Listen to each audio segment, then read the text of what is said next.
morning everybody and welcome back. We are on day 17, we're getting close to the end now and loving it so far, so we're going to go straight in with number 17. It looks like fire. Okay, what's this one called? Siobhan's doing it to me again with the pronunciation.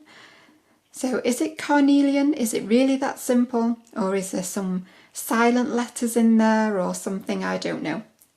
That's what it's called. Again, phonetic pronunciations in the comments and let me know.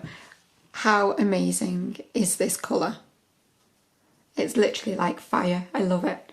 So it's really, really beautiful shades of orange. How amazing are they? So I've got really deep ones through to some quite pale ones around the sides here. Absolutely gorgeous. And then you've got almost like red. I mean, it's not red, but it's like an orangey red back here. Absolutely gorgeous. Love this one. I mean, I've loved them all. I've said the same thing, I know I have, but absolutely beautiful.